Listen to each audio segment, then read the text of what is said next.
Islamophobia. So before we talk about Islamophobia, I want to define it, because definitions on a topic are important. So I googled it because I don't hear Christianophobia, I don't hear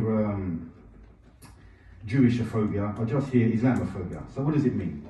So I googled it. Islamophobia is the fear of, hatred of, or prejudice against the religion of Islam, or Muslims in general, especially when seen as a geopolitical force. For those that went to school in Luton, that means world politics, or source of terrorism. So that's what that's the definition of Islamophobia. I don't agree with it. I don't really think it exists. Okay, everyone now he's really worried, all right? So I don't really think that this exists in that way. And I'm going to put some caveats on this. I'm going to put some conditions.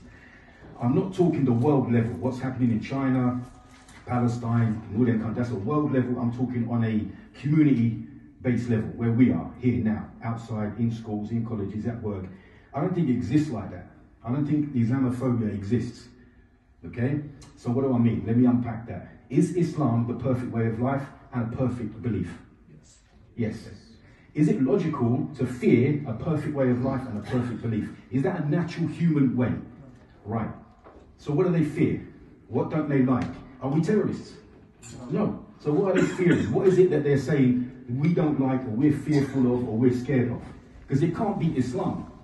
It has to be their interpretation of Islam. Okay? It has to be what they think Islam is, not actual Islam. Okay? So their hatred, their fear, their paranoia, their dislike is going to be based upon a perception, not a reality of Islam. Okay? So the problem is now we have fear of the inevitability of Islam as well. Okay? We can see from the charts that 50% of this country now identifies less than Christian, and the rest, Islam is on the increase. There's still a huge gap where we could say that there's way more people identify as Christian than Muslim. But for the most part, the tables have turned, the tide is turning. This is not a matter of if, it's a matter of when that change happens, okay? Now, if you think Islam is an extreme religion, they're going to suppress women, they're going to turn your sons into extremists and won't do nothing and won't talk to anyone, you're going to fear this. This is fearful. This is something they're going to be scared of, because this is their interpretation of Islam. Where are they getting this information from? Well, we have to take some responsibility for that, okay? Yes, they get it from the mainstream media. Yes, the news, and it's not our friends. They're not here to paint Islam in a good way, but we expect that. But we ourselves are not doing that job either, okay? You've got people out there on TikTok and Muslims out there on all sorts of social media talking rubbish, acting the fool, okay? Non-Muslims will take that as part and parcel, okay? They don't know the difference, okay? You've got Muslims out there that are their manners and their behavior is contradictory to Islam. Non-Muslims will look at that and pile that into the same package of Islamophobia and what they perceive your religion to be, our religion to be, okay? So we have to be really mindful. I'm going to say now that, you know, this word Islamophobia, it's puzzled me for some time, and I kind of get this, oh, Islamophobia, they're attacking our religion, oh, it's so terrible, and we victimized, and it'd be terrible. Mate, this is your opportunity. If someone attacks your religion, defend it. Allah's given you a choice now, an opportunity, an option now to defend the honor of Islam, the honor of the Prophet Muhammad, peace be upon him, the honor of Allah. What are you going to do? Complain? Or are you going to step up? Either step up or step aside, okay? There's no choice here. So don't look at this now as, oh, they're attacking our religion, okay? Oh, they're telling us, oh, no, come on, so I'm so upset, look at me. No, deal with it. There's many ways of dealing with this thing here, okay? So if you look at reverts, for an example, you have reverts have a lot more, generally speaking, passion for their religion, for this religion. They have a lot more appreciation, a lot more value than someone that's traditionally born into a Muslim family. Why? Why is that the case? Because they understand Jahiliyyah, or they've seen the other side. They've seen Jahiliyyah, yeah, for sure. I've seen my fair share. Another one is we fight for it, we struggle for it.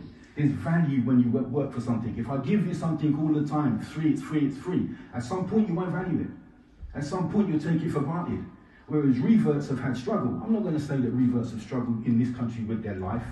It's not true. You know, for the most part, that ain't true anyway. Reverts have not struggled with life and death, but we have had arguments with family members. Maybe families have disowned them, or members of families have disowned them. Definitely friends have disowned them. And, you know, especially for the revert women, because it's much harder for them, you know, to sort of make new social friends, new social circles and things like this, and get married and start families, and they've got a whole load of work to do, okay? So we've had our struggles and our awkward conversations, okay? We've had our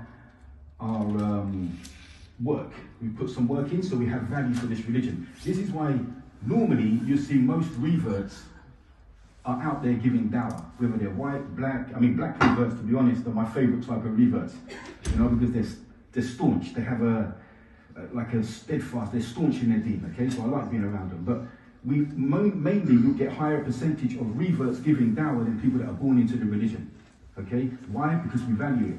Why? Because we have to put some graft in, we have to put some effort. We sacrifice a little bit.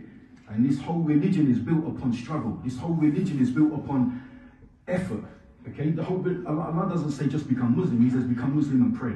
That's an effort, yeah? He says become Muslim and fast. Become Muslim and give zakat. Become Muslim and do hajj. This is all effort-based. This is not just sitting in a chair-based, okay? Where reverts have done this, to some extent, some practice more than others, of course. So if you're going to stop this Islamophobia, what's the solution to drug addiction and alcohol addiction? What's the solution to crime? What's the solution to poverty? So what's the solution to Islamophobia? So the solution is Islam, because if there's anything that Islam is not a solution to, it doesn't exist. Anyone that tells you you need to go outside of Islam to find a solution doesn't understand Islam. They're either a non-Muslim or an ignorant Muslim, okay? So if you want people to stop this Islamophobia, okay, firstly stop being a victim, okay, and step up to that challenge. I'm not talking physically, I'm talking verbally, okay? Or defend yourself physically if you must, but I'm talking if you need this, if you want this Islamophobia to die down, or then you have to give people Islam, and that means you're going to have to get uncomfortable. You guys that are born into Muslim households and Muslim families, you have to get uncomfortable. You have to go out there and start these conversations. You have to go out there and speak to this. You work next to this guy for 2 years, he doesn't know about Islam. You've been with this guy or this girl at university for 2 years, she doesn't know anything about Islam. So you're going to have to get uncomfortable with this, okay? You're going to have to get out there and spread this deen. As a revert, what's your definition of Islamophobia? I read that. Okay, right, okay. So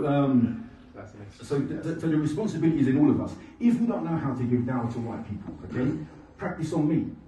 I'm around, you know what I mean? I'm about as white as they get. I'm a working class lad. I come from Luton, I'm a builder in a council estate. So you don't get much more working class. Practice on me.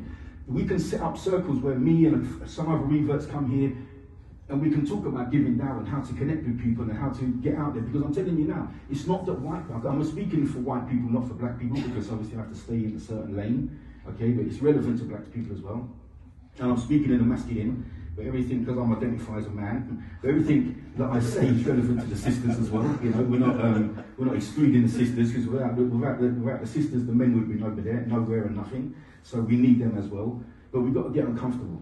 And you've got to get ready to get uncomfortable. That conversation that you see that guy that hates you, that guy that hates Islam, he's the one you need to talk to.